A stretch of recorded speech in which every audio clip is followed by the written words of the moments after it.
In this episode of Common SENSimilla, we'll be talking to the founder of Fernway, one of the fastest growing cannabis brands in the Northeast with roots in Massachusetts and their sights possibly set on a few new states. We will see. Our guest today will be helping me show my age by finally explaining to me what the hell the difference between all concentrates are and getting off my damn lawn. Liam O'Brien, welcome to Common SENSimilla. Thanks for being here. Thanks for having me.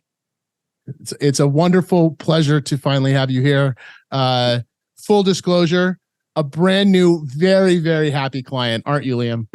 Yes, very much so. Yes. Awesome. Here's something we share. I just want to say, I would have taken the interview request even if I was not a client. So, well, I am charming. I am charming regardless of whether you pay me or not. So I appreciate it either way. So here's something we share. We're both products of fairly prestigious New England preparatory schools. Which one did you go to? Well, presumably we also avoided being kicked out of those schools for smoking cannabis. And then eventually started cannabis companies. So congratulations, you made it. Finally, someone from a New England prep school finally gets an advantage in life. One of us finally did it. It was going to be you or me. It was one of us, bound to be one of us. I went to a school in New Hampshire called Kimball Union Academy. I feel like all the best prep schools are in New Hampshire, but that's just me, Liam. I don't know. I mean, I'm just a humble prep school grad. I'm not gonna fight you on that. It's not a subject matter that I feel particularly passionate about defending. Me neither. I was a PG. I just did a PG year at Kimball Union. I was a boarder, and there's always, there are cliques between the day students and the boarders. The boarding students are, there's that for me, because I was one. There's a bit of a mystique for the day students because they got to go home and do who knows what at the end of the day. And us boarders had to, huddle around a fire in a big oil drum to try to keep warm. I remember I could make a spoof. Like the thing you blow smoke, I could make one out of almost anything. And there was no way I was giving up weed when I went to prep school. There was just no way. I was the product of public school. So, I was like, it couldn't be done.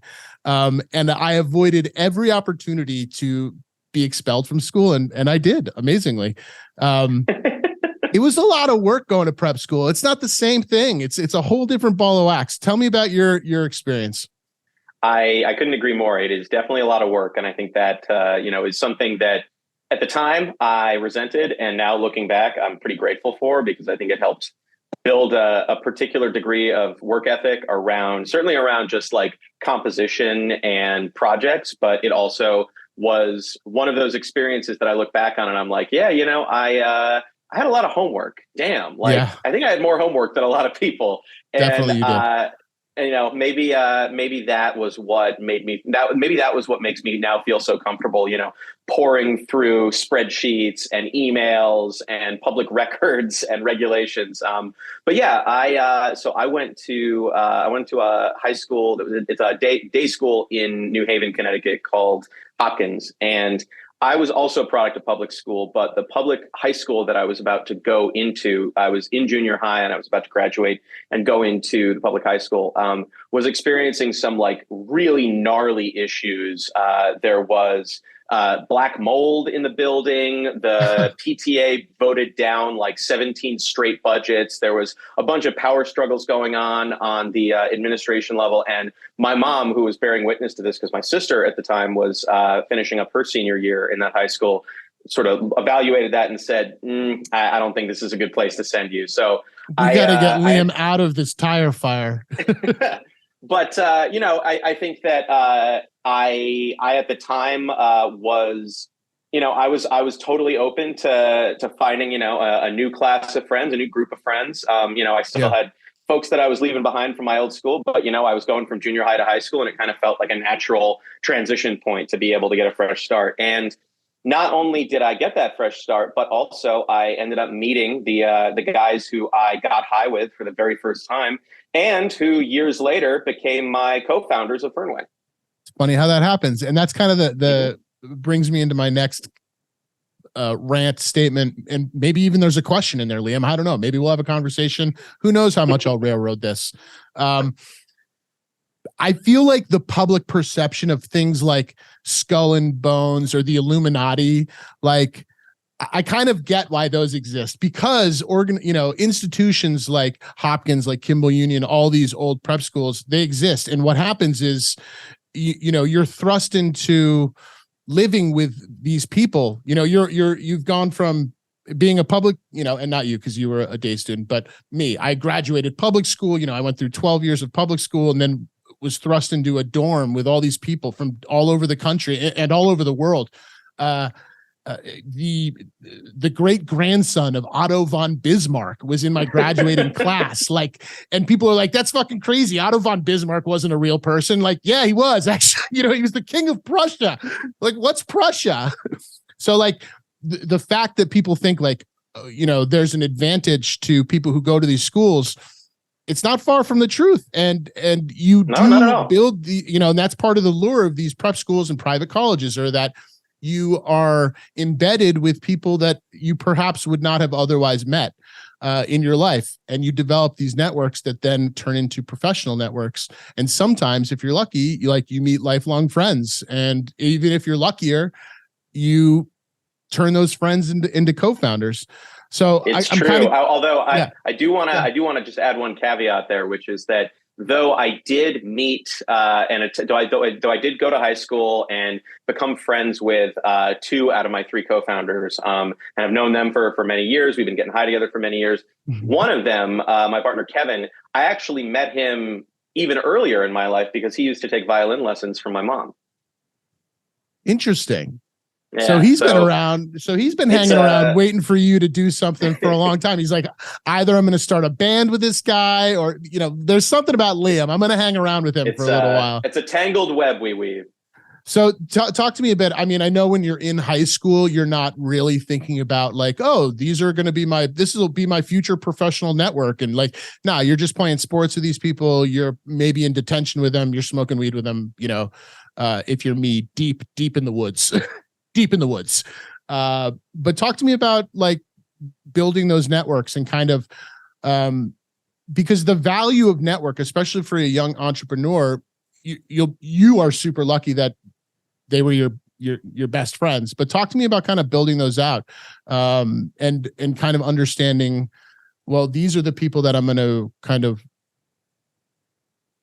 put my professional fate into.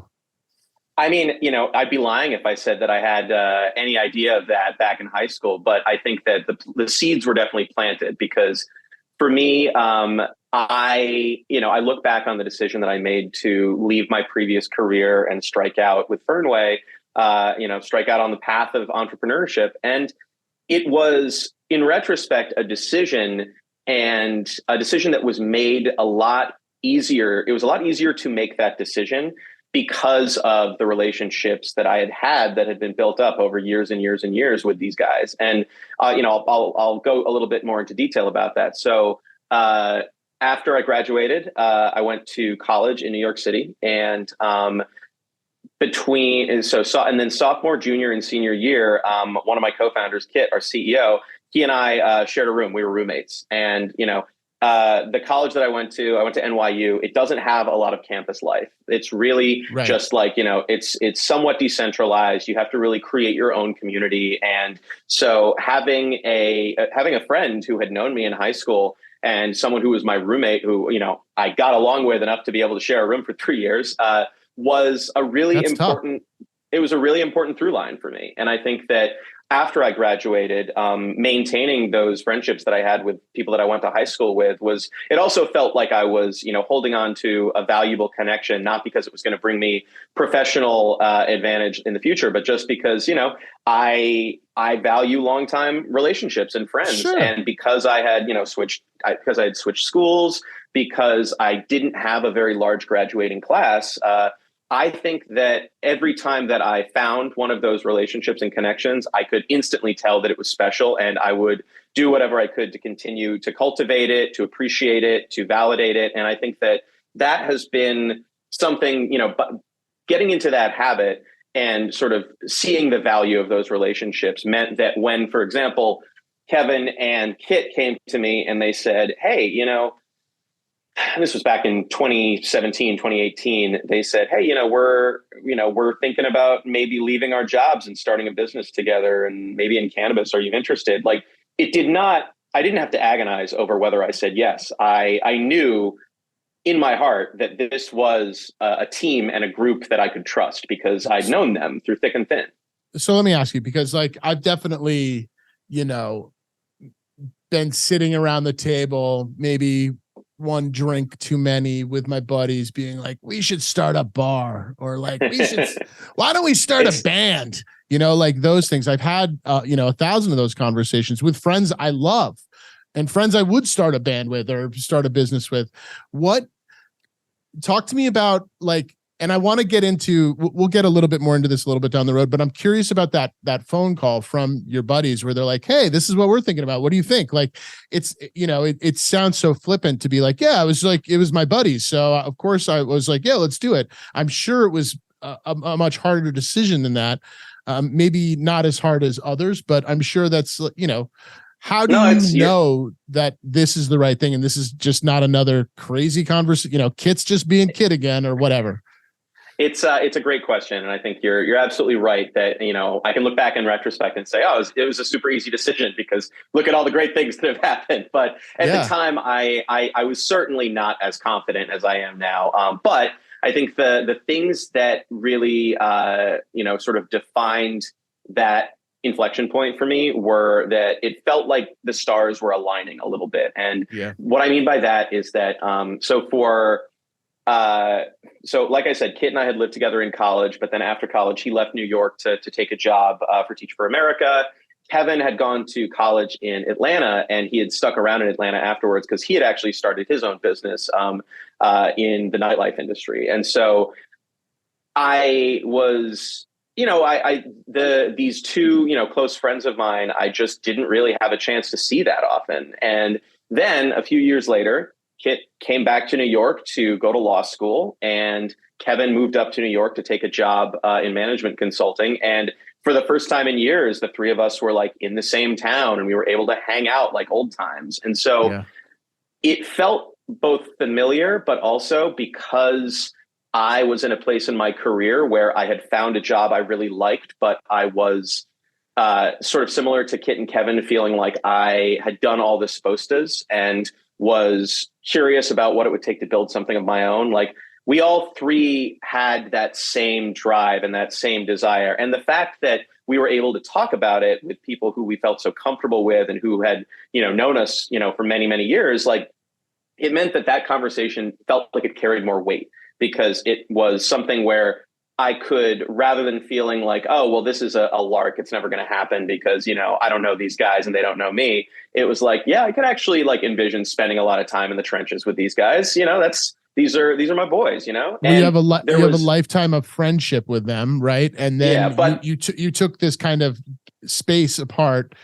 And then coming together, you're like, oh, there's actually some magic here. Like, we're boys and we have fun. And like, we love to watch the Patriots, whatever it is you love to do. But, there's something more here that's undeniable. Yeah. Well, I would be remiss to leave out, though, one very key element of the stars aligning, which is that when we were in the original, like when we were early on discussing this, like I said, it was early 2018, and we had an opportunity to do some fact finding, to go to Boston to attend the New England Cannabis Convention, which was going to be taking place that March. And it felt like really the first meaningful step that we were taking down this path. Before it was just like, hanging out, sharing ideas, sending links to articles back and forth. But this was like this was a fact-finding event, or this was you guys were going as Fernway? We didn't even have a name at that point. We were just going to learn what we could because we were outside of the cannabis industry and community. So we felt like, all right, we've got to actually take a trip. We've actually got to go and be there among the people. And we got to the convention, and it turned out that was also the day that the regulations had been finalized and published. So even though they hadn't opened up any adult use businesses yet, everyone at the convention was like a buzz about Yeah. what does this mean? What are we going to be able to do? What does a host community agreement mean? How do we, Yep. and so that was really the topic that was on everybody's lips. And so that was really helpful for us because it meant that we were able to just immerse ourselves in everything from, the panels and the lectures they were doing. We were able to, talk to every single person who was exhibiting and get some, relevant nugget of information out of them. And it was a really great immersive experience. But at the end of it, after a couple of days, we were driving back from Boston to New York. And I said to Kit, like, I think, we had both basically acknowledged to each other, like, wow, this actually feels real. This feels like something we could do, we could pull off. Yeah. But then I said, but there's one thing that I hadn't considered, which is that if we do this, we'll have to leave New York and move to Massachusetts. That to me is like pretty undeniable at this point. And I, at that point, was engaged, and I told my wife that I was going on this fact finding mission, but I had not made it out that, this is who knew what you'd find. Yeah. And so now that I was realizing, like, oh shit, like if I actually want to pursue this, I'm going to have to like really make some moves, and I'm going to have to get buy-in from my wife, and or at the time fiance. And like, I really wanted to make sure that I was being a good partner by making sure that my excitement and my, enthusiasm about this possibility didn't create this sort of sense of obligation on her end. And so I was like, all right, I've got to make sure that I really have like a very, nuanced and thoughtful conversation with her about what this would mean for us and our life together if we were to start this business. And like Kit and I spent a good chunk of that drive, like just sort of gaming out the different conversations that I would be having. Like, all right, so if you say this and she says this, what do you do? All right, if I say that, and like doing some role play. And then by the time we got back, I was like, put this wig on. I was like, I am ready to have this difficult conversation. And so, I walk into my apartment, I drop my bags, and I say, just sort of relax a little bit. And then later on in the evening, I say to Emily, my fiance, I was like, look, I want to be honest with you. I think that this is a real opportunity, and I think I want to pursue it, but it would mean that we would have to leave New York and move to Massachusetts. And I wasn't even able to get like more than 2 or 3 words out more before she went, yeah, okay, that sounds fine. Yep. And I was like, oh, all right, cool. So I definitely over prepared for that one. And I think having the support of her, having her support has been the crucial factor here, because like it is not an easy industry. It's not an easy business to get stood up. We had to go through a ton of uncertainty, and I can tell you that it would have been really, really difficult to get through all of that if I hadn't had someone, behind me supporting my ambitions 100% of the way. And so I think it was the combination of making sure that, combination of everyone that I knew and trusted sort of involved in this being on the same page and feeling like, yeah, this is a dream that we can pursue. And the fact that like I was at that point, I think, I was about to turn 30. I was saying to myself, I have the opportunity to take one big risk. Everyone else seems to be on board. I'm good with it. Let's make it happen. It's such a freeing feeling. Like you're taking me to that like moment where my ideas were validated. And at the time I didn't have co-founders. I had my wife at the time, to get support from, but it was really like kind of convincing myself. And the New England cannabis conventions were also a big part of my journey. And even more validating was a few years, maybe 2 years into starting Canaplan, was going out to Las Vegas. And that's, like with the NECANs, and this is 2016, 17, 18. I was at that, I was at the the Heinz Convention Center that year that you went. We were exhibiting, but those conventions, they're small. New England is small, and there's a lot happening in cannabis for sure, but it's a small marketplace. And then you pick up and you go out to Las Vegas for BizCon, and you're like, holy shit. Like, holy shit. Like, this is a whole other planet that I'm in. And I was just on a the plane for a couple hours and I'm on a totally different planet, and your idea is completely validated. And that can happen. I mean, that happened for me at NECAN too. Like for sure. I was like, when I went to my first trade show, I was like, I got this. Then I went to Vegas and I was like, oh shit. Like, oh, this is like, there's captains of industry here yet that don't even know they're captains of industry yet. You know, like Absolutely. That whole thing, it was very clear to me. And I also remember leaving, you know, conventions in those early days, or not even like, I'd go to like, for me, the first thing that like kind of before I quit my job and started Cannaplanners, in order to like dip my toe in, was advocacy. And I was a shitty advocate. Like, you know, I wasn't holding a poster in front of, you know, I was at the State House, but it was more of the only way I knew how to network at the time. And really the only networking we had in the state of Vermont. So trying to go there and find like, oh, there's people like me doing what I'm doing, is very exciting.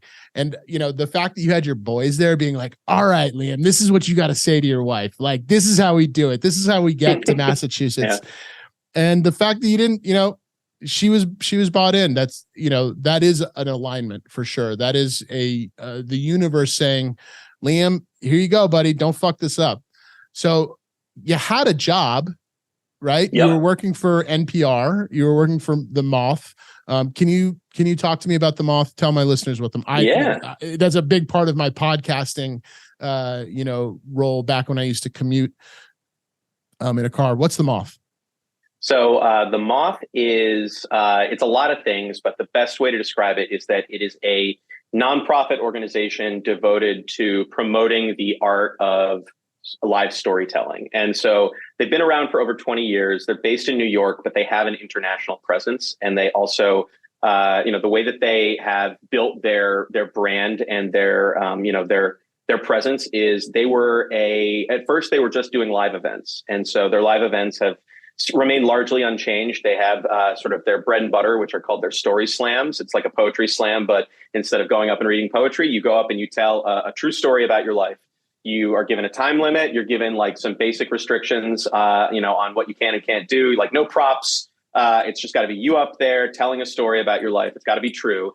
And then at the end, the audience votes by applause, I think, or maybe they do it through some sort of ballot on which story was the best. And the person who wins gets a prize and then also has the opportunity to join one of the other larger Moth events, which are like big curated, what they call main stage events, where it's, you know, 5 or 6 storytellers telling longer extended versions of the stories that won them the slam. And that was, at the time, putting on events like that was something that was really, you know, in the early 2000s, it was a great way to attract an audience. But they had the very important realization that you could also record these events both on audio and on video, and you could turn the best stories into a radio show, or at the time, this new medium called podcasting. And so they were one of the earliest sort of prominently known podcasts, along with like This American Life, and they, as a result, have this really interesting intersection of the work that they do between sort of like, you know, forward-thinking digital media and like very traditional like event production. But also in the last 20 years, they've expanded into things like having corporate training programs and working with other nonprofits that are serving incarcerated populations. They work with public schools. It really is just an incredible institution. And when I joined as their digital marketing lead, it was a really exciting job to have, because up until that point, I had worked in books and publishing. And even though the Moth, you know, also, you know, they also write books. There are Moth books out there. It was a step out of a fairly well-developed industry into it felt like I was working in a really unique place, because this was a sort of a senior or really well-respected player in what was still a very, you know, and still is a fairly new and developing industry, which is podcasting and digital media. And I think that it was a job that I probably could have worked at for up until now. I still would have been at if the siren song of Fernway hadn't come calling, because I really enjoyed working there. I loved the people. I loved the experience of being able to engage their audiences online and to be able to meet the storytellers. I got to travel for that job, which was super fun. I got to travel to Flint, Michigan to their first show in Flint. And it was also my first time in Michigan. And it was the kind of place that I really, as someone who I love books, and I always enjoyed my time in publishing, but I was looking for something bigger and more expansive. And The Moth was definitely that. But then when I realized that the cannabis space was beckoning, I was like, oh God, I've got to make a decision. And what I'm really thankful for is that when I told my manager, like, hey, I love working here and you're a great manager, but I need to put in my notice because I'm going to be starting a business. Every single reaction I got from everyone there was, oh my God, we're so happy for you. We can't wait to see you be successful. And it was like, it was a feeling that again was like further validation that I was making the right decision. Now, it was certainly scary because I got married and then 2 weeks later I quit my job and I started on Fernway full time. But it was to me the kind of place that I felt comfortable leaving, but I will always treasure my time there. And I think that I'm excited to be able to see them continue to grow, because I think that the sort of the creativity and the passion behind that project is something that I can really, it's a nonprofit, so it's, not sort of founder led. There's like a board of directors, but the founders, the people who started The Moth, were still very much involved in the sort of senior leadership. And so I was able to see what like the pride of ownership really looked like, for a business and an institution that had grown and been able to find success and build a community. So I think I look back on the sort of the senior members of the team, and I feel a lot more familiarity with the things that they must have gone through to be able to build The Moth to the brand that it is today. It's very interesting to hear you say that you loved your job, because I would say all entrepreneurs, that every podcast I've done with an entrepreneur for this podcast specifically, has had, this is very interesting to me, because generally there is a personality trait consistent among founders and C people. And to someone who isn't that person, it can be arrogance, it can be self-confidence, it can be feeling like the smartest person in the room. It can be all of these things that when interpreted might be bad personality characteristics, right? Like they're not attractive traits generally, but they're the traits of super ambitious people. And usually when I'm having this exact part of the conversation with my guests, it's like, oh, I was the smartest person in the room, or like I hated my job, or I was a shitty employee, or, whatever. And I had no choice. And this is true for me. I was a terrible employee. I mean, I was good at my job, but I was a bad employee because I felt like I knew how to do things better, even despite not owning the business. I wanted to act like I did. I wanted to make decisions, all of these things that are probably very annoying to an employer. That was me. And that's been the case with most people I've spoken with. So it's interesting to hear you say that, like, not only did you like your job, you loved it. And if Fernway hadn't come along, you'd probably still be there. Yeah, well, it was, I think that the way that you're describing, like, oh, the conditions at my job were such that it only made sense for me to leave and start my own thing. Like, I think that it was not something that feeling was not something that was motivating me to leave The Moth, but there was a good 6-month period between when we decided to start the business and when I actually quit, that I had to juggle both of them. And I think that what I realized increasingly as I got further and further down the pathway of starting Fernway is that the feeling of independence and agency, being able to see the impact that your actions have, having the sort of control of your own destiny, that feeling was just so powerful that was impossible for me to reconsider that this was going to end with me quitting my job and starting off on this path. And I think that I had to give myself that permission because I was someone who I took my professional responsibilities very seriously, and I took my sort of loyalty to the organization seriously. Like I said, it's a company that's been around for 20 years or more, but it still had the feel of like a small company. And so I was very conscious and sensitive about not letting my, not letting my extracurriculars interfere with my job. But the more I explored the extracurriculars, the more kind of satisfaction that I felt that I could never recall feeling from any other job where I was working for someone else. And I think that feeling was so strong and so undeniable that by the time I did, go to my manager and tell him like, I got to put in my notice, I was not worried that I was going to back down or that I was going to lose my nerve, because I knew exactly what it is that I was stepping into, and I knew what it meant for me. And I think that even though obviously I was not able to foresee any of the sort of challenges and hurdles that ended up coming with it, I could feel that this was a step in the right direction, because every single time that I focused on Fernway, it filled me with such a sense of purpose that I felt I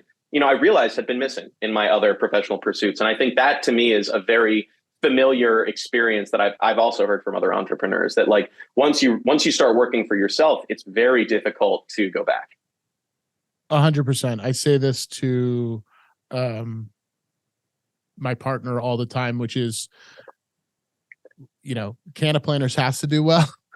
Cannaplanners, or whatever we build after Cannaplanners, has to do well, because like no one's going to hire us. We're terrible employees. You know what I mean? Like there's no backstop. Yeah, there's really not. And I would say that there is a huge, like that might sound like a very scary thing, right? Of course. And it is, it's not for everybody.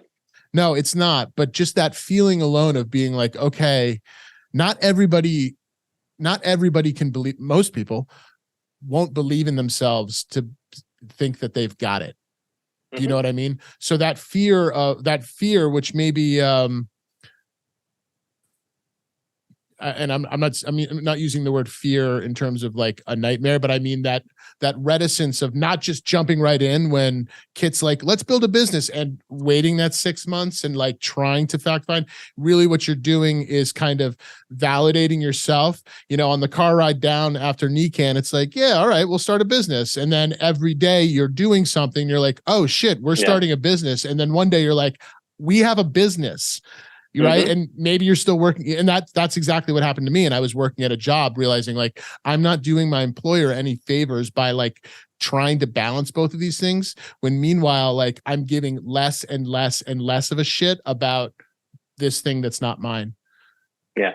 Because I've just discovered that I can take care of myself.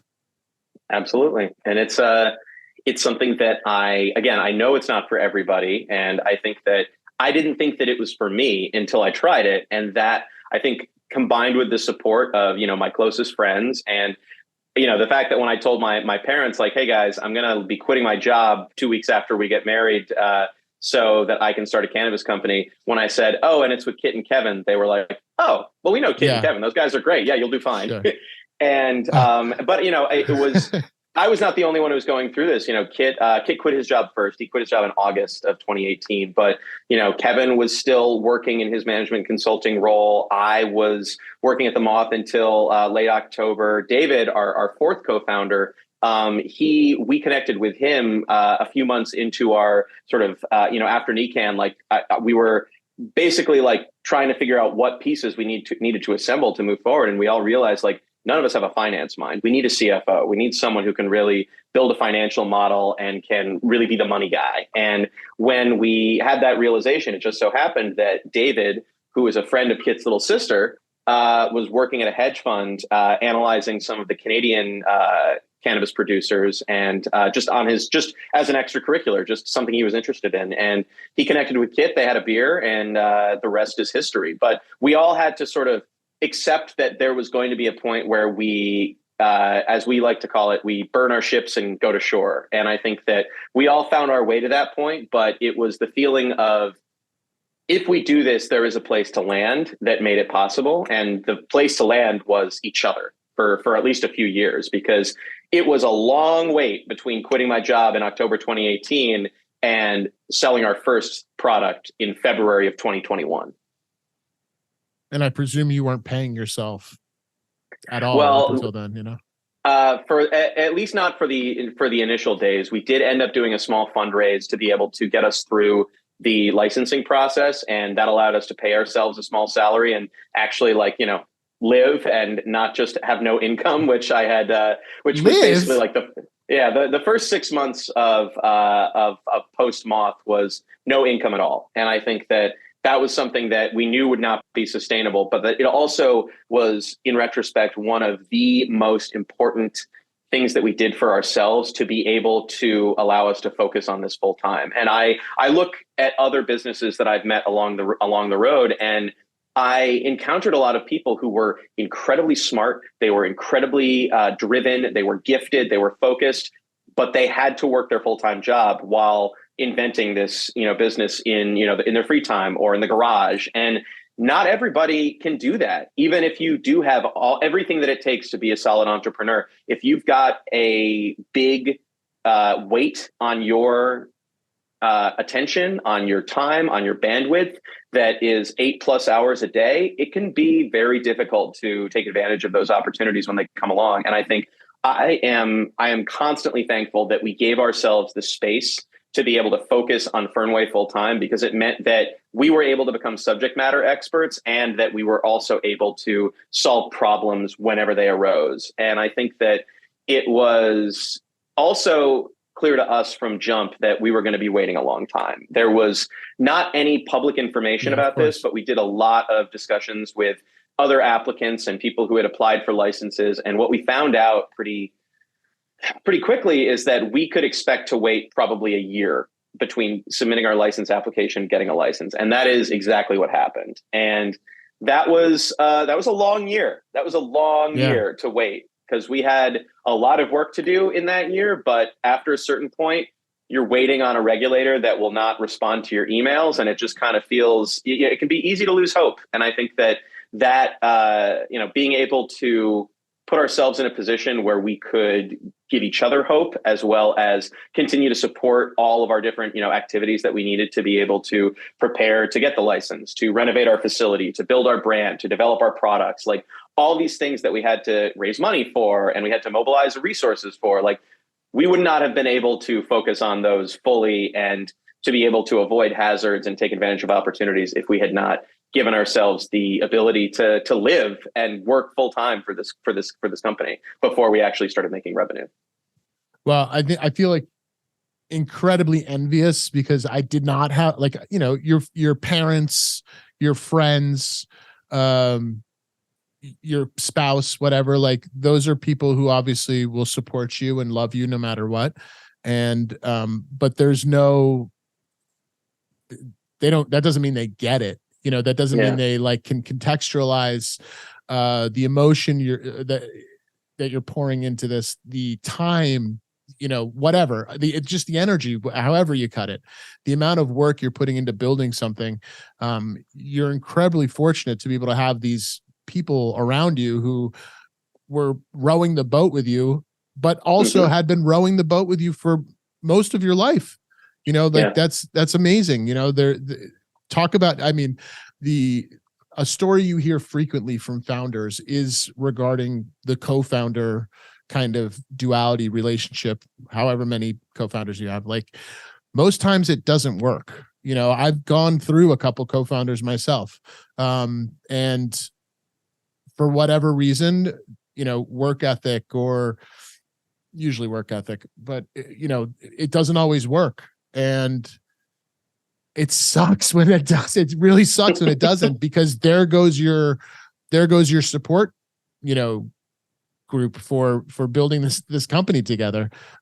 So it's pretty awesome that you got to do it with your homies. And I presume you're all still homies, right? And that's a beautiful we thing. are. We can still stand each other somehow. It's an important thing because it's hard to do.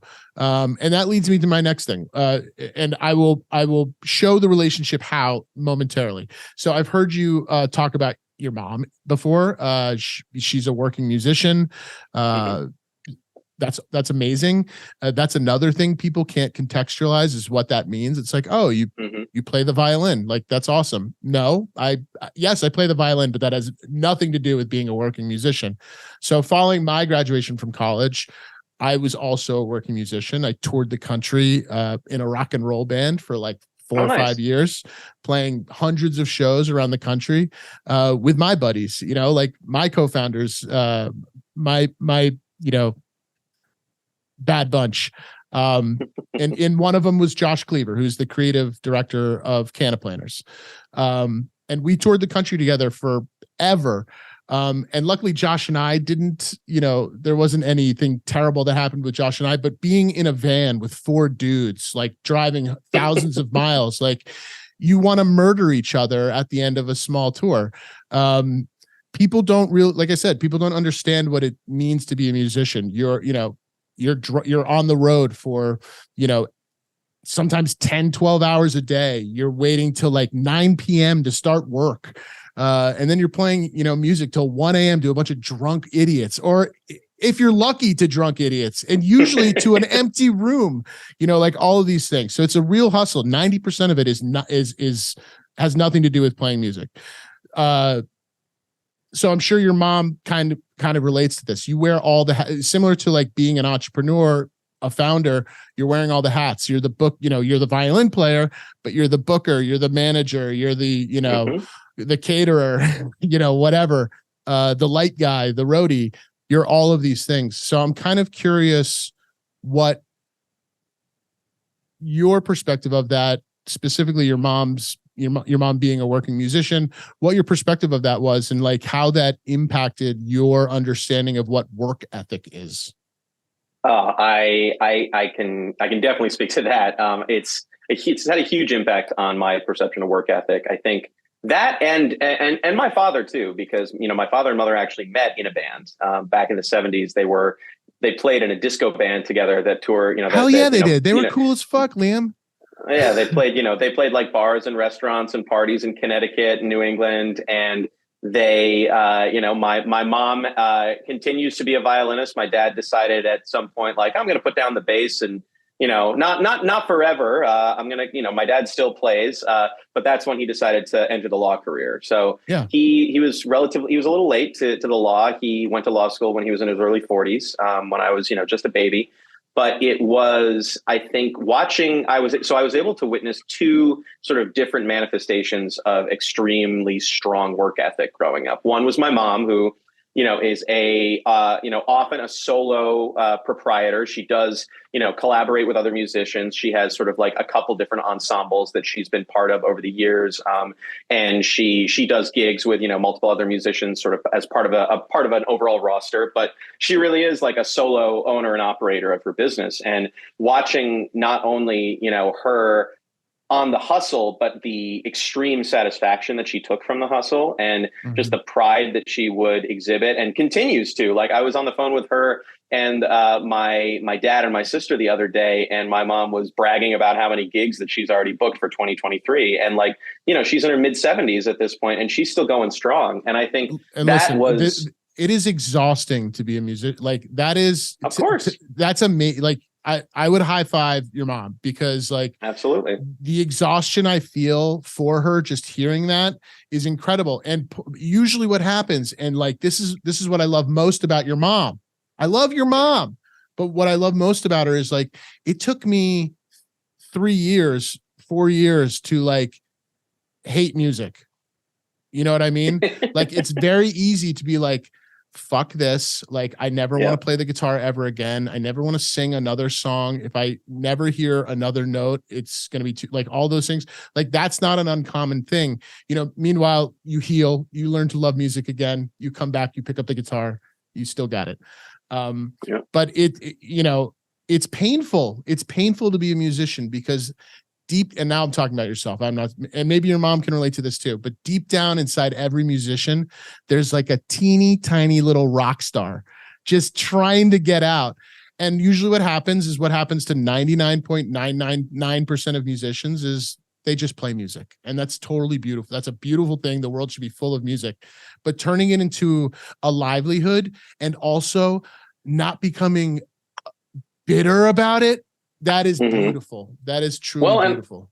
And I never sensed any bitterness from my mom. In fact, it was quite the opposite, where I could see not only the pride that she took in the work itself, but also I was able to witness and, grow up in the same house as someone who was making a living in a creative field, which, as someone who, I was an English major in college. I used to sing in a boys choir. I did high school theater. Like, creativity has always been a core part of my personal and professional life. But oftentimes when you're thinking about it as a professional pursuit, you think, well, I'm never going to be able to make money that way. And I was able to, think about my mom as a true counterexample of that, and as a true counter argument to say, like, you can make money in a creative profession. It's hard work, and you have to hustle, and you have to be able to appreciate the parts of the business and the parts of the job that are not creative, that are administrative, that are annoying, that are, the sort of balance between the art and the business side. But if you can do that, you can have a very successful life. And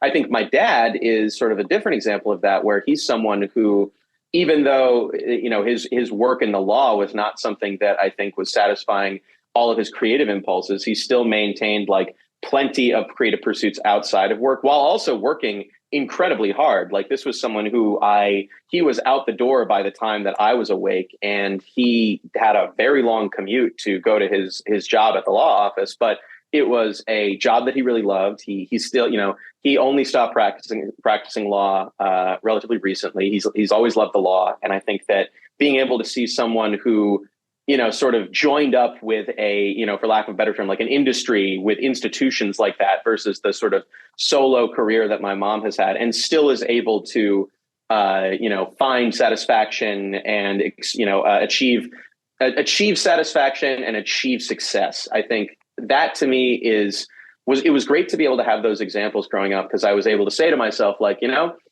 if I wanted to pursue a creative field, I would have a blueprint for it. And if I wanted to pursue a professional field, I could do that too. And I never felt from either of them that I was sort of on any one particular track, which was good, because it made me feel like I had the freedom to make the choices that would make me the most happy and make me the most secure.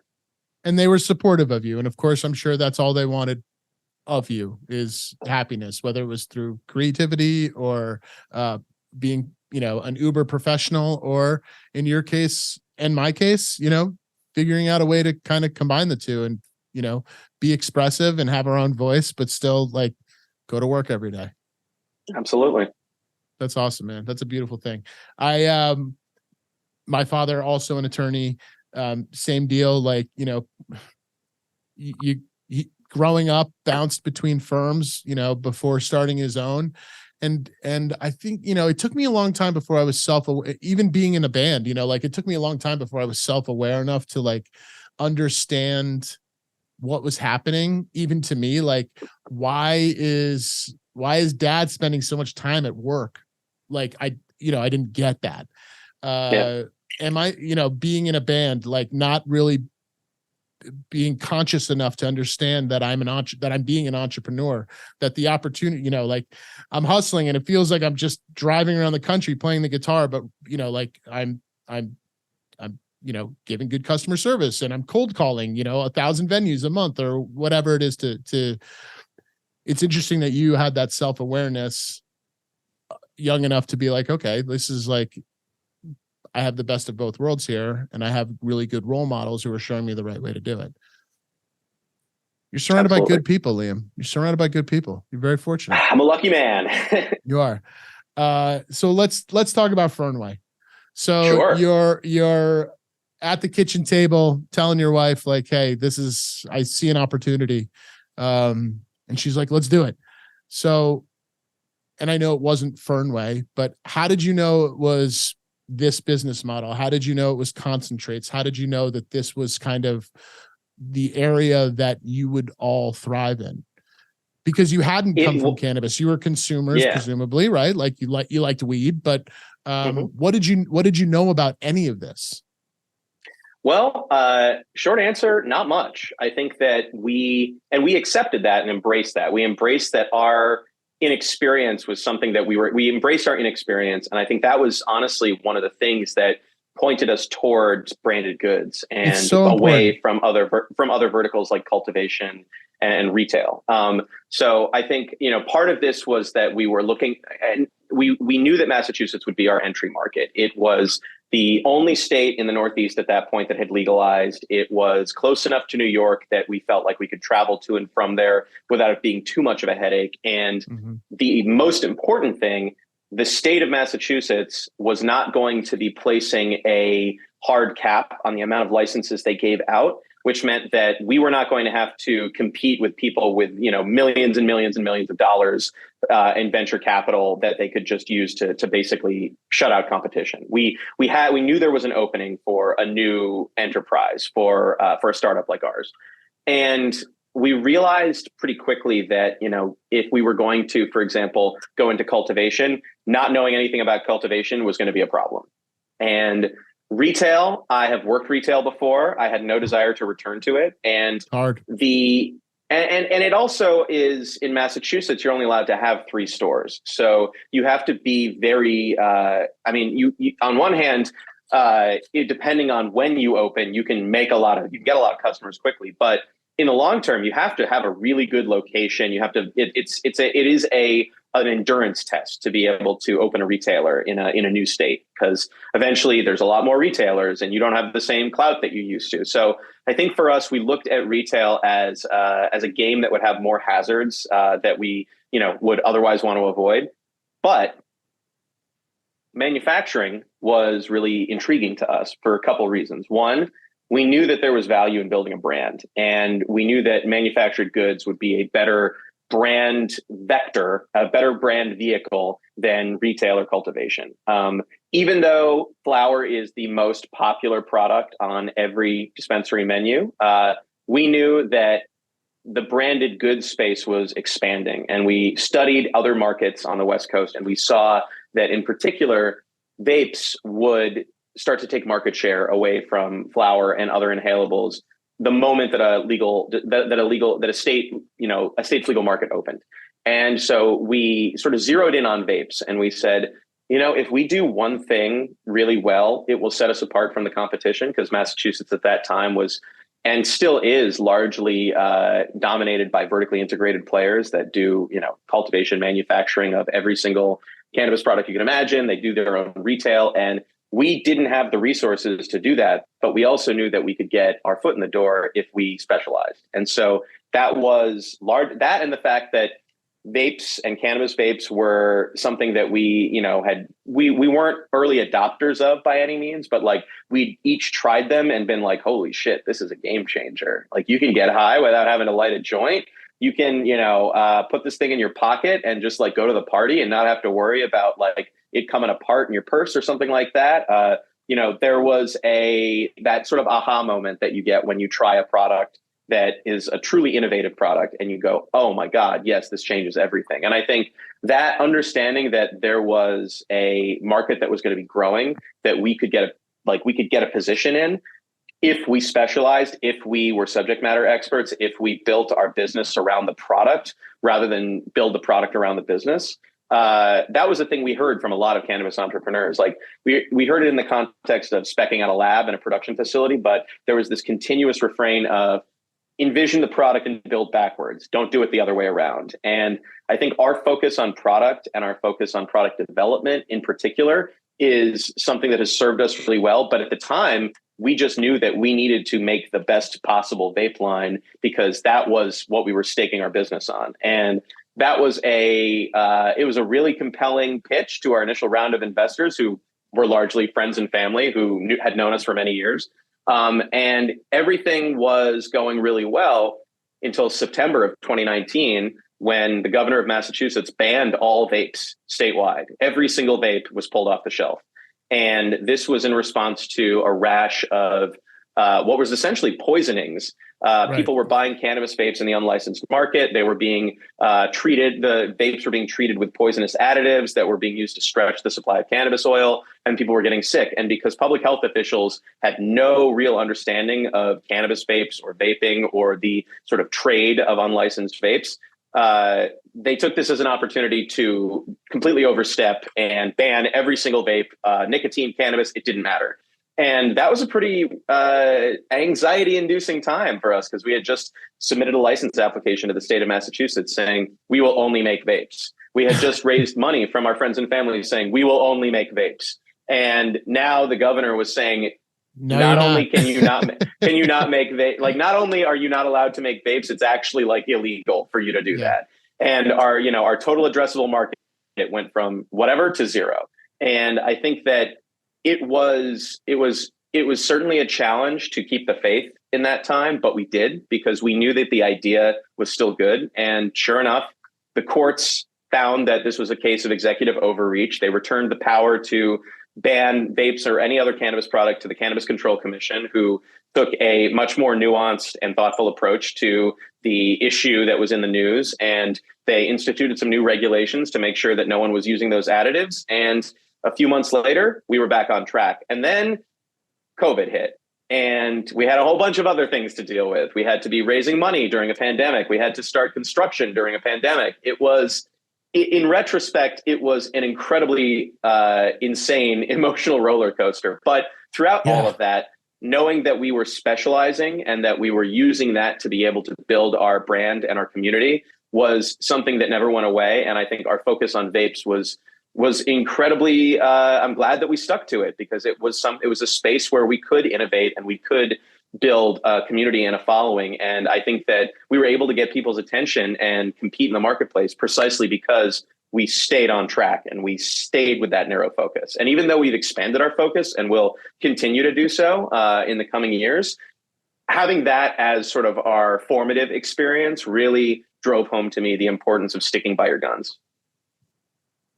You've said a lot there, a lot. And two things stick out to me, which was the sticking to your guns, right? And not knowing what you don't know, right? So at the start of this, I said, why vapes? And you said, we didn't know anything about, that's really interesting to me because one thing that holds us back as entrepreneurs or as potential entrepreneurs is the fear that we aren't smart enough to figure something out, or that we don't have the same tool set as some other entrepreneur who, knows how to Google better than you do. You know what I mean? Like every day, and I'm sure this is the case for you. Every day I learn something new. And of course that sounds like hyperbole and maybe even obvious, but like when it comes to running a business, there's the amount of shit I don't know and don't know I don't know is endless. But you have to be able to accept that your to-do list will never end. And on that to-do list are going to be 90% of it is going to be things you don't understand. But you have to at least have the resolve to be like, I'm going to figure this out. That's really interesting. And the other part of this is kind of all of the lumps you took during this, all of those things, not knowing when to say no, or not knowing to give up, or, not allowing yourself to give up, even when you don't know stuff, or a global pandemic comes, or the governor shuts you down, or whatever. There's all these things that are thrown at you 1,000 times a day, every single day, that are just saying to you, hey, Liam, quit. Just quit. Just quit, Fernway. It's so much easier to not do any of this. Quit. Give up. Like, and being able to, and learning to not ignore that voice, but take it with a grain of salt is not a skill that most humans have. It's super difficult. It was not. I can't take credit for it because I had my co-founders. We had each other, and I think that that for us was the difference between saying I can't do this and saying no, we can, because we had each other to check in with every day. We were able to, as both friends and as co-founders, be able to keep each other supported throughout times of uncertainty and frustration, of which there were many. And I think that we definitely came out the other side stronger. But I think also just we're a lot more comfortable with embracing uncertainty now. And that's something sometimes I have to remind myself, is that not everyone is. It's not something that everyone is able to just sort of, let flow over them. And I think that that has been something I've really noticed about myself over the past few years, is my tolerance for uncertainty has really gone up over time. Well, there's a thin line between anxiety and excitement. Oh yeah. Right. Like, the line between being terrified and confident is razor thin. And again, Absolutely. like, you're lucky to have a great support group around you. Talk to me about, because you guys are constantly creating new products. So talk to me about that. I mean, it's exciting. You get to be in the lab, you get to be creative, you get to make new things, learn how to market them, and then go sell them. Tell me about kind of ideating new product, like what goes into a product launch, and what kind of concentrates are you guys most focused on right now? And yes, I am old, so explain them to me, Liam, please. All right. Well, I'll save the concentrate tutorial for the end, because I'm sure that I could put that. I'm sure that I could go into exhaustive detail there, but I will try my damnedest not to. Product development is a really core part of our business, because we are. I think for us, we are certain about a couple things about the cannabis consumer. One is that they're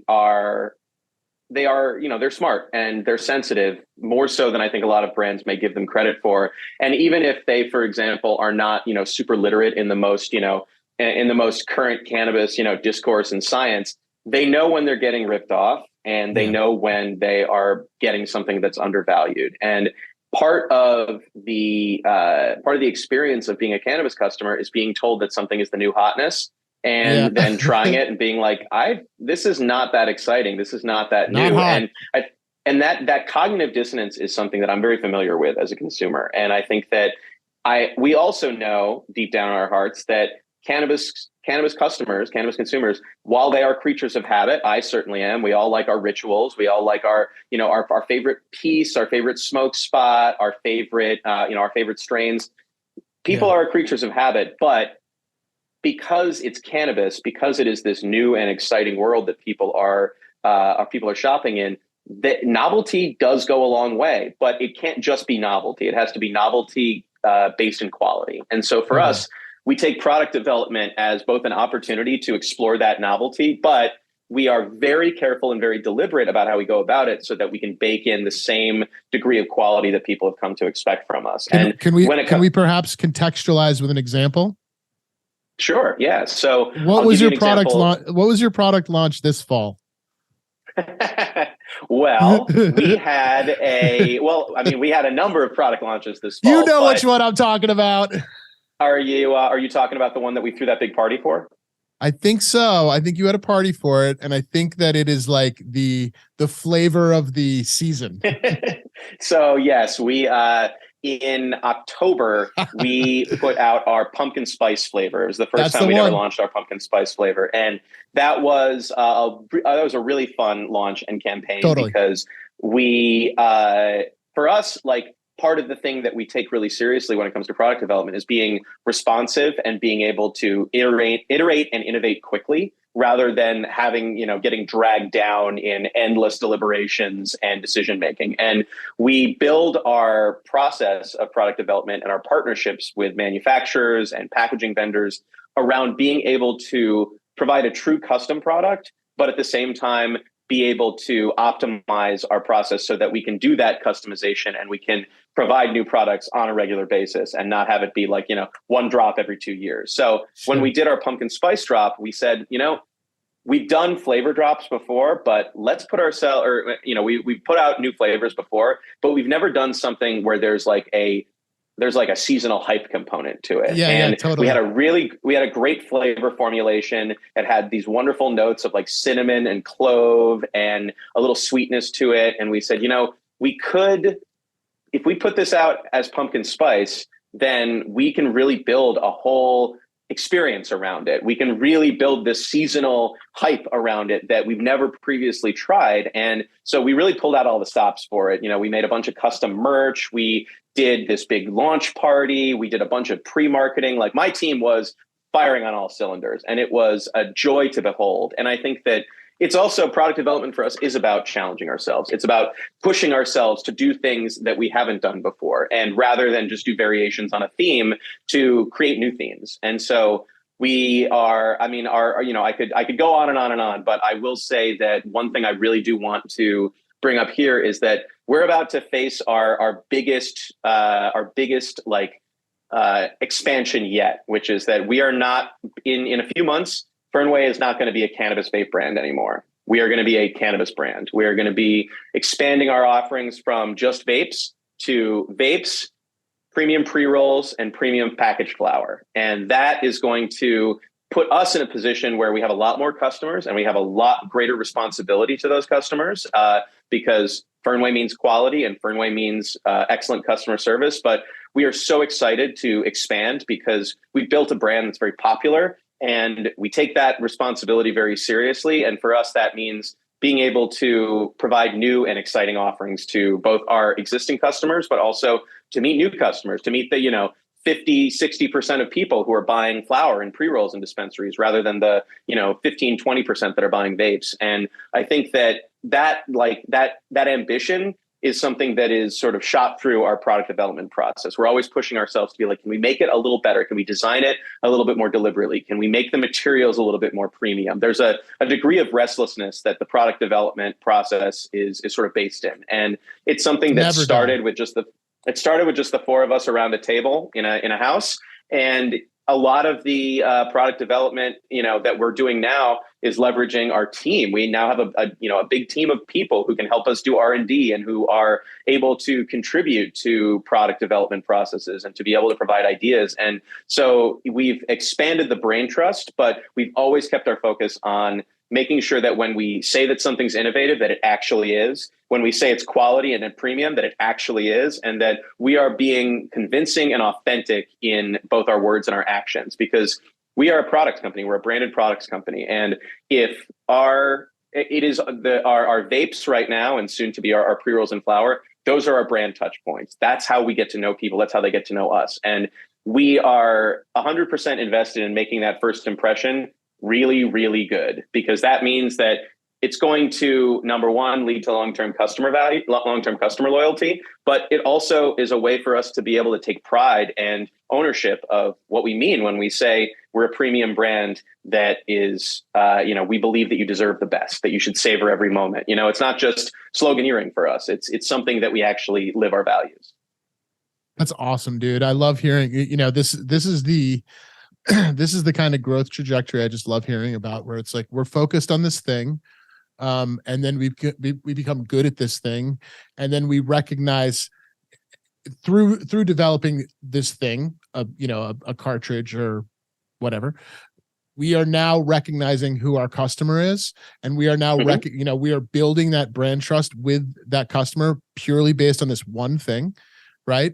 And then as soon as we're ready, we opened it up. And now, because we've set a bar for ourselves in terms of quality, in terms of customer service, in terms of whatever the X factor is, we can now provide more value to our customer because we've been listening to them, because they've been receptive to this one thing. We do this one thing great, and now we do a bunch of things really great. And it's customer service. It's providing a good experience for that end user, whatever it is. So I love hearing that. And that totally removes my last question of what's on the dock for the next couple of months, year, which in cannabis time is like multiple years. So it sounds like you've got a lot of work to do. There's quite a bit of marketing to do. We're very happy to be partners with you on this. Like, you're going to keep us busy, so we're stoked.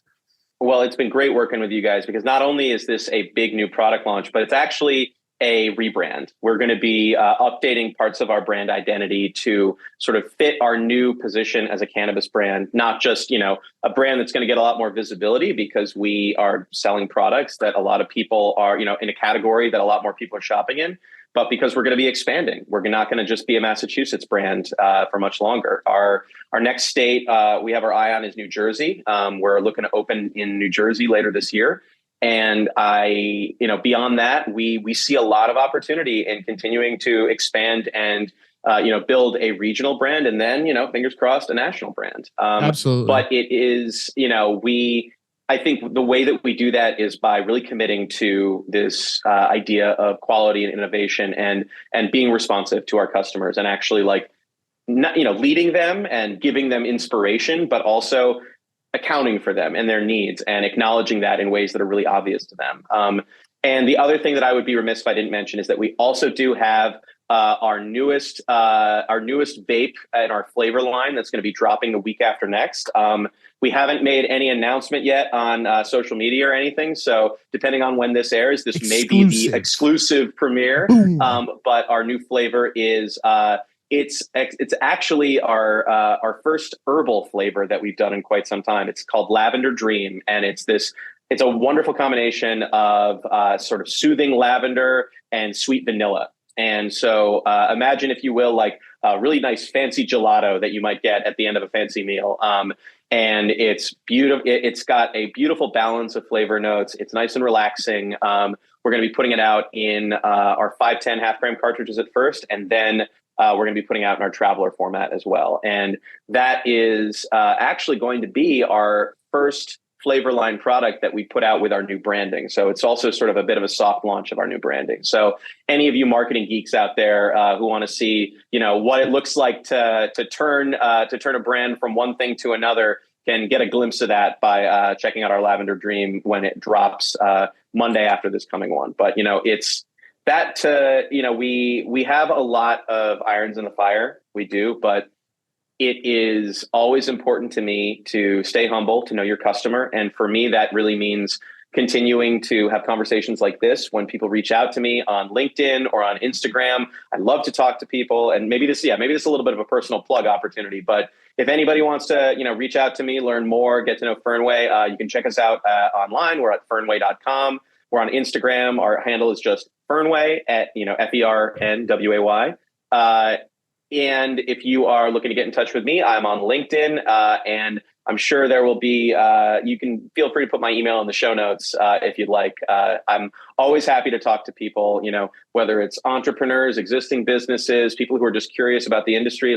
And this is going to sound a little corny, but the thing that made a lot of those long, dark months of uncertainty more bearable wasn't just the fact that I had my partners to rely on, but it was the fact that I had people who I met in the industry in Massachusetts who became my network and became my connections, who I could reach out to and I could ask questions to. I could say, hey, how long did it take for you to get a license inspection after you submitted your request? Hey, how are you interpreting this part of the regulations? Like, hey, what is your approach to, reaching out to retailers? And being able to share knowledge that I've gained over the last few years is something that I take great joy and pride in. And I think that I would just like to do my part to just normalize that free flow of information, because I think in any new industry, there's a lot of, defensiveness over, proprietary information, or like, no, you can't know my secret sauce. And as far as I'm concerned, I'm an open book. Like, if there's something that I can do to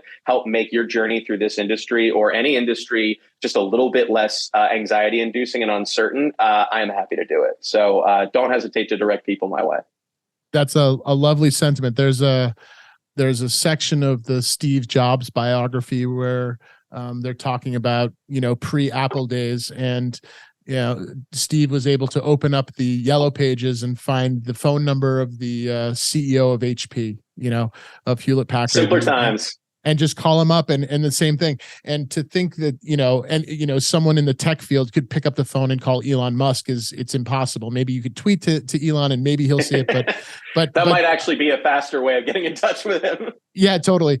But to your point, it's one of the most romantic aspects, I feel, of doing what we do in the space we're doing it, in the exact time that we're doing it, which is, we're in a nascent industry. We're all nascent entrepreneurs, and this is all happening right now, right? So that network, that exploitation, or at least investigation into your network is hugely viable. And I will go one step further and say that's the beautiful thing about this industry is when guys like you are like, hey, if you need to know something, pick up the phone. And that's the exact reason I started this podcast, because most people wouldn't do that, right? And most people would just, like I said before, just be like, fuck it. You know what I mean? This idea isn't good enough. I'm not going to do it. I can't do it. But that's not true. So I appreciate you saying that. Liam O'Brien, you've taken us from NPR to THC and everywhere in between. You've built an award-winning, amazing cannabis companies with your best buddies, and that's something to celebrate. I appreciate you taking the time to be here speaking with me. I appreciate you as a client and as a human. I'm psyched to do great things together. This has been another episode of Common SENSimilla. I've been your host, Will Reed. Please be sure to hit the like and subscribe button, and we will see you next time. Thank you so much. Bye.